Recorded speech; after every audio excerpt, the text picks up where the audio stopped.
Do you mean the White House just posted me on Instagram? Hey, so the official White House Instagram page has officially doxed TikTokers. Another day, another TikTok meltdown. This time over a meme?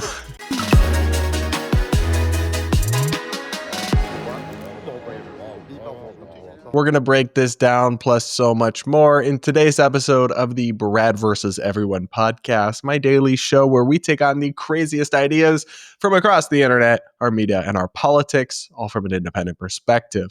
Up first, guys, we're going to talk about a kind of funny but kind of bizarre story where some influencers on TikTok are very upset because the Trump White House's official Instagram account used their meltdown videos from after his election in an Instagram video. It's a wild story, and we're going to start with a video from a man named Twink Boozy Chase, who posted a now infamous video of him screaming, crashing out over Trump's election that was then used in a meme video that I will show you in a little bit by the White House Instagram, and he is freaking out over it, as are many of his followers. So let's look at this video from him. What the do you mean the White House just posted me on Instagram?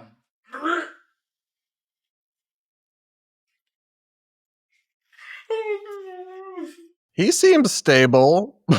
Like, why are you sobbing over an Instagram video? Now, the comments on this actually got unhinged. I'll read you a couple here. One person said, "Folks, this is dangerous.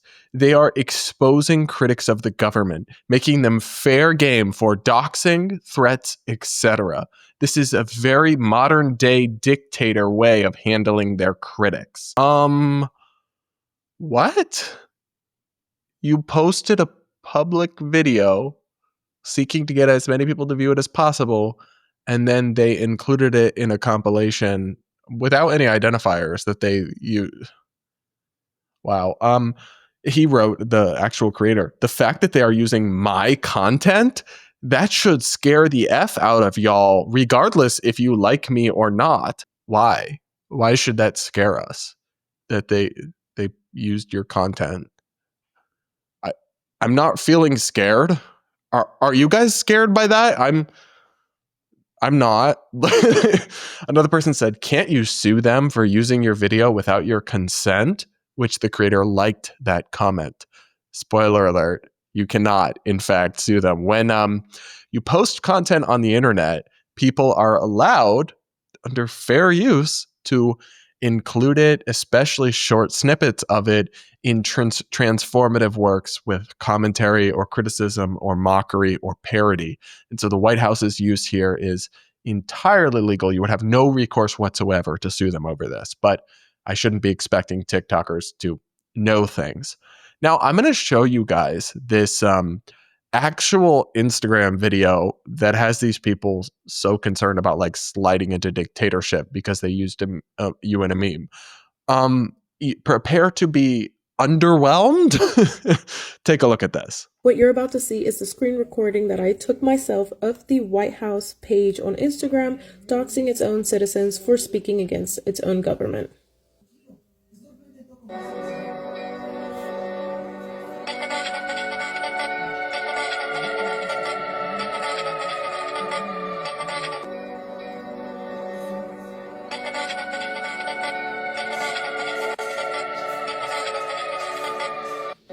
What do you guys think of that? Leave your comments down below. So for audio listeners who can't see, this person showed the White House video, which is like a 10-second video or whatever. And it's a compilation of people screaming and crying about Trump being elected, like young people mostly.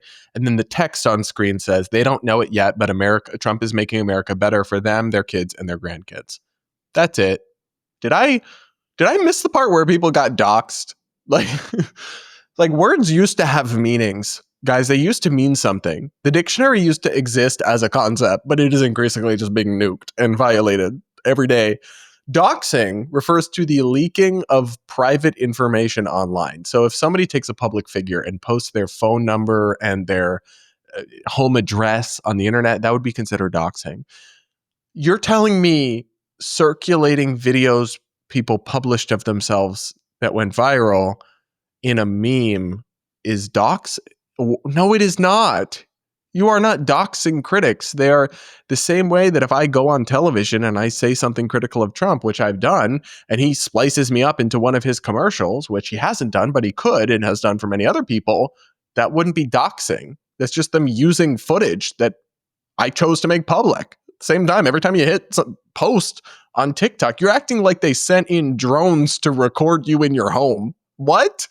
No, you chose to upload. How am I supposed to feel bad for y'all? I don't understand. Now, listen, we could have a conversation about whether the White House should be posting memes. I would like to live in a world where just the government was more serious than it is, but I think it's actually fair, given the state of our political discourse and the low level of like engagement in like people don't read things, people don't follow news, they get their news and their information from social media.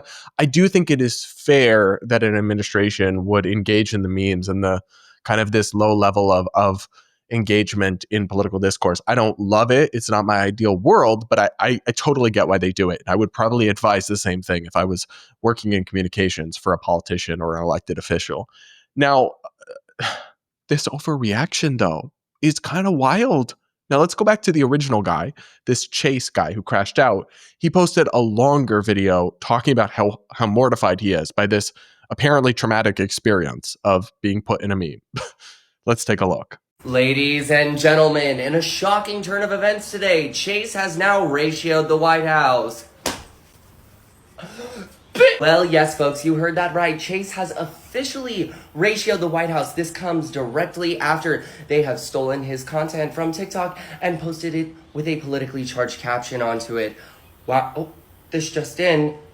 We're getting some reports. There might be some suspicions that the White House social media account is run by a 15-year-old. Is that really a surprise? A 15-year-old in the White House. And now for the man of the hour. Hey, y'all, thank you. Wow, what do I say? Bingo card insane. Let's see. 2 truths, 1 lie. Always gonna win it. And, well, I'd like to thank the Lorax. I'd like to thank Concrete and Hydrogen. But on a serious note, thank you guys so much for sticking up for me. I really appreciate it. And it's been a very, very weird and very scary day for me. But I am here and I thank you guys. Some weird stuff in there. I don't really know how to unpack, like the Lorax or Concrete or whatever. And listen, I don't blame bro for getting his bag and like cashing in on the moment of being featured in a White House compilation. I guess that's like a moment for you. You want to make some TikToks about it. Okay, like that's fine and get some money out of it, whatever. They didn't steal your TikTok. That's not true. They used like 2 seconds of footage in a compilation to satirize you. That is totally legal, fair use of copyright. And you just don't know. You should know how these things work as a content creator. So I don't appreciate that, but that's fine. And I also don't know what it means, how you ratioed them. I don't really think that's true, but whatever. Lean in. What is strange to me is the way that a lot of people on the internet seem to think that the Trump administration has like done something to target their critics with this. And what's crazy is like the Trump administration actually has gone after some of their critics in ways I don't support, like some of the retaliatory actions that they've taken against law firms that represent Democrats and other things like that. But then you just have them including your TikTok for 2 seconds in a compilation meme. That's not a hate crime. Like you're not like Anne Frank because of that. They're acting like they're the new Rosa Parks of TikTok. I find it diabolical. Here's another video of someone unironically claiming that these people were doxxed. Hey, so the official White House Instagram page has officially doxed TikTokers, citizens, regular, everyday people. And they dox said TikTokers because said TikTokers voiced their opinion about the administration, which I thought fell under free speech in the Constitution of the United States of America. Right? And I know the Trumpers are going to come into this comment section like, well, TikTokers, they be doxing each other all the time. They be doxing white MAGA people for losing, for saying racist stuff and reporting their job. You cannot compare regular ass citizens to the f***ing government. with that much power, that much influence, and then you got a crazed ass fan base like MAGA, and you post that, that is extremely irresponsible. If you can't take criticism, do not run for office of any government in the United States of America, period. I am shocked and appalled that the White House would do that. You just literally put a bullseye on their back. They are allowed to criticize you. Yeah, so I found this absurd. Again, no one was doxxed. They reposted things you posted publicly. There's no private information being shared. If the White House was really like putting names and like spotlighting random TikTokers, I could see that as a problem. They just included you in a meme for 2 seconds with not even identifiable information, really. So I don't buy that for a second. I don't think this guy knows what free speech means, because they didn't violate your free speech by mocking you. That's their own free speech. These people engaged in free speech by posting themselves sighing, sobbing, and crashing out after Trump won in November. And now the White House is engaging in their free speech by mocking them and talking about how they're making America great again. You don't have to like it, but like, that's not an attack on free speech. And it also doesn't place a bullseye on anyone. That's not true. That like, there is really no reason to believe that the White House is in any way calling for violence against anyone just because they're poking fun at TikTok crash outs. And I'm sorry, if we're going to talk about people suggesting violence, there are a lot more TikTokers suggesting violence towards Trump than there are people being, calling for violence in this Instagram video on the White House, because there are zero. Like, there was nothing violent about it whatsoever. It's actually wholesome, or at least it's going for a wholesome vibe. They're trying to say, like, you hate us, but we're helping you, and you don't realize it. So you hallucinated that, and the ironic part of it is that the truth is actually the opposite of what this dude just said. So that actually makes it pretty par for the course for TikTok. But what do you guys think? Are you scandalized by the White House's use of these TikTokers videos in this meme? I personally am not, but you'll have to let me know what you think in the comments below. Make sure to subscribe if you aren't yet. Hit that like button while you're at it. Remember to send in your voicemails for my Voicemail Friday episodes, where I react to your woke horror stories, give you advice on personal life scenarios, or answer any questions you have for me. The link to send in one of those is in the description. Up next, we've got to check in with MSNBC, because some of their anchors are not coping well. Basically, the context here is that the Trump administration took a pretty controversial move. They federalized the police in Washington, D.C. and took control of it, which they have the legal authority to do, but is definitely a controversial thing. And they're taking over law enforcement in the District of Columbia, directing it under Attorney General Pam Bondi, because of what they say are really unacceptably high levels of crime in DC. And as a former resident of DC, I can tell you, it is not the safest city in a number of ways. But we'll talk about more of that. We're going to discuss a clip of Simone Sanders, who I believe used to work for Biden, but she is a Democrat and she is a MSNBC anchor, talking about this move and saying some eyebrow-raising things. Let's take a listen to a clip of her on Morning Joe with Joe Scarborough. You don't think more police make streets safer? No, Joe. I'm a black woman in America. I do not always think that more police make streets safer. When you walk down the streets of Georgetown, you don't see a police officer on every corner, but you don't feel unsafe. So what is it about talking about places like Southeast D.C., right? Ward 8, if you will, that people say, well, we need more officers to make us safe. I think we have to rethink what safety means in America. I'm sorry. What? There is so much to unpack here. We actually don't need to rethink what safety means in America. We know what it means. It means not getting murdered and not getting carjacked, both of which are serious problems in Washington, D.C. and have significantly higher crime rates than other major U.S. cities, like New York City, for example. And you being a black woman is not relevant to your take or analysis here. There are many black women in America who want more police in their community, not less. Why can't you just speak for yourself rather than suggest that your demographic boxes somehow determine your worldview or your position, on this political development that's really the kind of toxic identity politics I think most Americans are just about fed up with. And as for the question of why is Georgetown treated differently than other parts of DC, viewed as less safe, because it literally is. She's trying to make this a race thing. She's trying to say that in Georgetown there are more white people and that in Ward 8 and other parts of the city there are more black people, which is true, but that's not the reason it's less safe, and that's not the reason that police resources may be funneled into those areas.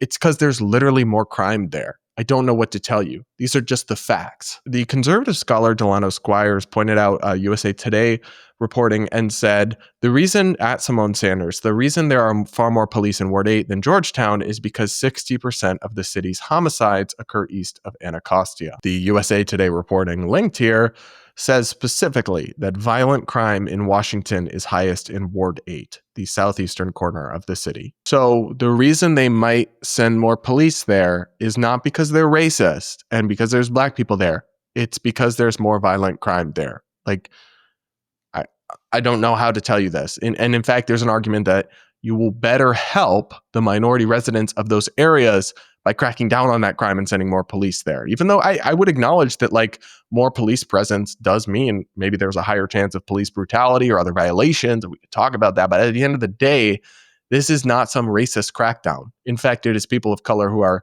disproportionately the victims of this kind of crime. But actually, we should talk about this. It's a real problem. It's affected so many. I used to live in DC. I know so many people that do still live in DC. It is a very real problem. Now, a lot of Democratic officials and liberal media commentators are pointing to the fact that year over year, crime is down in DC. And they're saying, look, it's actually, this is a fake issue. There are some problems with that. One, the murder rate is still unusually high in DC compared to other places like New York City, unacceptably high. Carjacking rates still very high.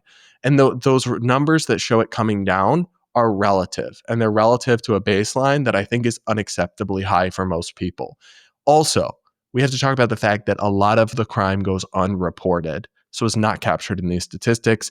And then actually they've had major scandals with police officials in DC fudging the numbers anyway to try to cover up how bad it actually is. So I do look askance at some of that data anyway. And I really don't think that Democratic officials or liberal media personalities, I don't think they do even their own side of this argument in any service by like mocking or downplaying the reality of crime in DC. But that's kind of what Simone Sanders did in this other clip. Take a look at that. It is perceived violence amplified by some actual real acts of violence. But the way I've heard DC being described this morning is like it's a city under siege, like it's a dangerous place, clutching your pearls. You got to keep your bag under your dress when you leave the house. And that's just not true. What we are talking about, though, is these instances of juvenile crime. That is what Jeanine Pirro came to the White House press briefing yesterday and zeroed in on. I was surprised I didn't hear Brian Schwab talk more about it. He mentioned the juvenile courts and the judges. But my concern is that the president is using instances of juvenile crime in the city of Washington, D.C. as a pretext for what I would describe as his authoritarian overreach. So I really found this clip gross because it seems like she is mocking and belittling people who have concerns about violent crime or being robbed in D.C. It's a real issue. You might disagree with Trump's solution, federalizing and taking over the DC Police Department, putting Pam Bondi in charge. Whether that's an overreach, we can absolutely debate.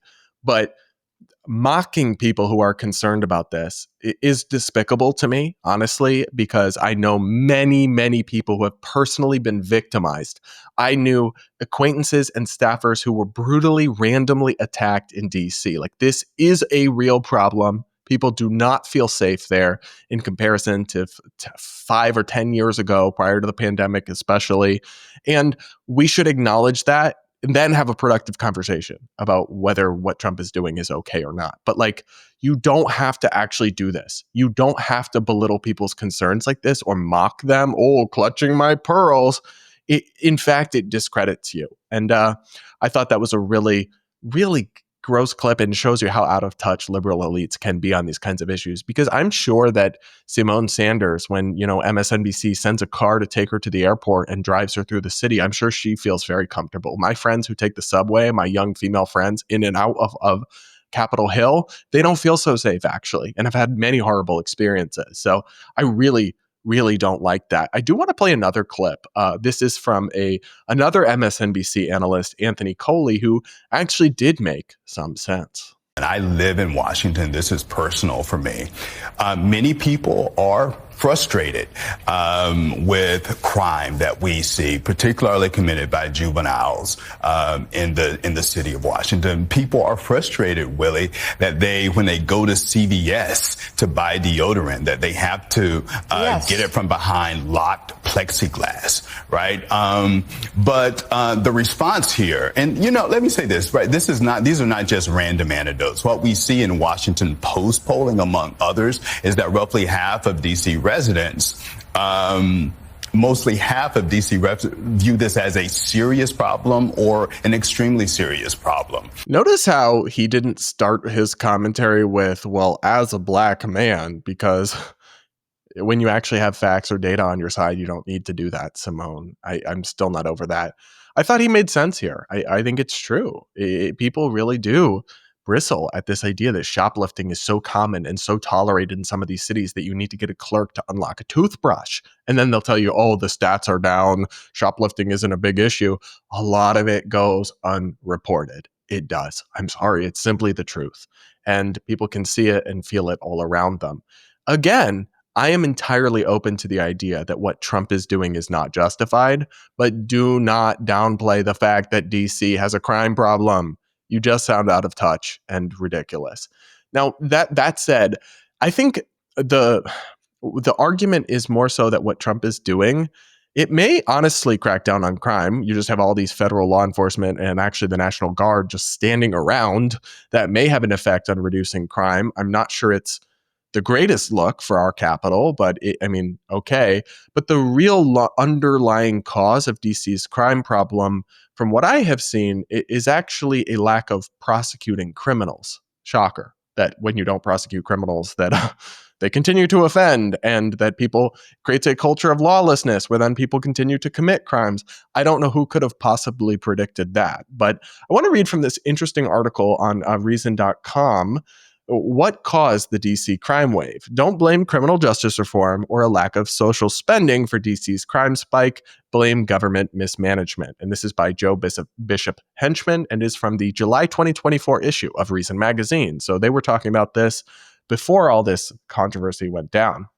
He writes, in the first decade of the 2000s, the U.S. Attorney for D.C. prosecuted more than 70% of arrests. In 2016, the percentage began to slide downward, falling below 50% in 2021 and hitting 33% in 2022. After some attention was drawn to the decline, the number recovered a bit to a still low 44% in 2023. Felony prosecutions fell from more than 80% to about 50% in 2022, then rose to 60% in 2023. The U.S. declined to prosecute 58% of all arrests for theft in 2021 and 2022, which, quote, undermined the certainty of punishment for theft in D.C. And he shows in that article that similarly sized cities have much higher rates of prosecution. And what's interesting is that this is actually not something, because this is under federal control, the U.S. Attorney for D.C., not something the local government is responsible for. It's actually a federal appointee. So that would have been a Biden appointee when all this went down that bears a lot of the blame for this. And there are some reasons why this rate fell down. Part of it is kind of the BLM attitudes and progressive thinking on criminal justice, but then part of it was logistical issues, like the fact that they did not have a functioning forensic lab, which made it hard to prosecute cases because they had a whole issue with their lab in DC and they had to outsource it to another lab, and it created this big backlog, and Trump's takeover won't do anything to fix that. So there are underlying issues here, but you have to prosecute the criminals, the people that steal stuff and hurt people. And you put them away and send a message that if you do that, you'll get caught and you'll go to jail. And if you don't, you'll have a crime issue in your city. And even if stats relatively fall, you still might have a crime issue. And people have a very low tolerance for crime because it is so harmful and so corrosive and so destructive and so chilling to people at their fundamental core that they might walk down the street and just not be safe. That when you do allow this kind of thing to happen, you will get strong overreactions or corrections, and people will support it and cheer it. So I am not necessarily convinced that this is a good idea, what Trump is doing, but I will tell you right now, it's not going to play poorly for him. Lots of Americans will look at that and go, yeah, sounds about right, or long overdue. And it makes sense when you look at how we got here and the fact that people's response on the left, some people at least, is to sneer at them and mock them for being concerned about crime in DC. Really? Really? That's where we're at. Other than that, great job, Simone Sanders. What do you guys think? Let me know in the comments, especially DC residents. I want to hear from you guys the most. Hit that like button and make sure you're subscribed if you aren't yet. Okay, one final item we're going to talk about. This is just one of the cringiest right-wing television segments I've seen in a long time. And it is about sorority girls, which, as you must know, were made illegal under Joe Biden's presidency, but they're back. America is back under Trump, and we have hot sorority girls doing TikTok dances once again. And this guy, Rob Finnerty, I think is his name, just dedicated an entire monologue on Newsmax to America being back and sorority girls dancing again because of President Trump. Let's take a listen. Over the last few weeks, students are heading back to college, particularly in the South. They start early down there. And one of the great American traditions for female college students is rushing a sorority. They don't do this in China. They don't do this in Russia. They don't do this in Namibia. They do it in America. And that should be okay. It should be okay to celebrate things that are uniquely American. But over the past several years, we haven't done that. We've been scared. Scared of the backlash, scared of who we might offend. We've been told that what you're seeing here is wrong. We were told there wasn't enough diversity in all these videos. But all that is changing. And it's changing because of what happened in November. What you're looking at are sorority sisters competing with other sororities at other schools all over the country, making these videos to try and attract new members this fall. It started at just one college. Sisters choreograph a dance, and now it's a trend that has only grown from there to dozens of colleges. You can't watch these videos without smiling and maybe wishing that you were in college, maybe wishing that this could be you again, and that should be okay. After 4 years of Joe Biden and DEI and tremendous reverse discrimination, especially against white people, especially against white men, fun is back. When people say America's healing, they're typically talking about the border being closed or inflation coming down or common sense coming back to the culture. And it's all of that. But more than anything, it's things like... Okay. So, like,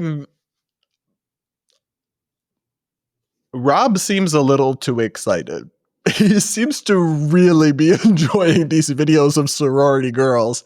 And listen, to each their own. I am not going to judge him for that browser history. But I don't think this needed to be a group experience, a television monologue, how much he loves watching sorority girls.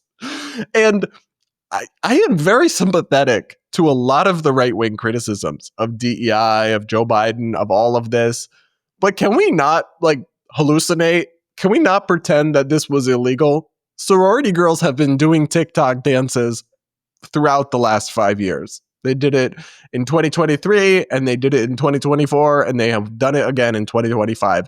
Rush season didn't, like, disappear under Biden because fun became illegal. And you just kind of sound silly when you suggest otherwise like this. I mean, maybe there were definitely some, like, outrageous or ridiculous meltdowns over not enough diversity or whatever, but I even texted my sister who was in Greek life, and I was like, and just recently graduated from college not very long ago, was like, was this not a thing under Biden? She's like, what? No, they always do this. This is not new. Like, I'm not exactly the world's expert in sorority girls. It sounds like Rob here has more experience in the subject than me. But this might be a slight overreaction, and it's the kind of cartoonish culture war stuff on the right that I think is unfortunate because it discredits and distracts from the many very real and legitimate complaints and critiques of DEI and of kind of all this toxic woke culture. You don't also have to be a right-wing goofball about it. Like, no one ever made sorority girls illegal.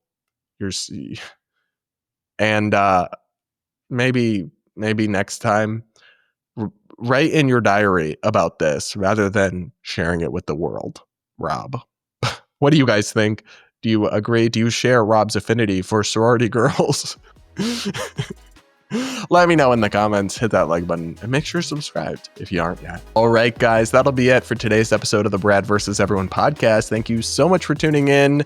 Remember to send in your voicemails for my Voicemail Friday episodes, and we'll talk again real soon.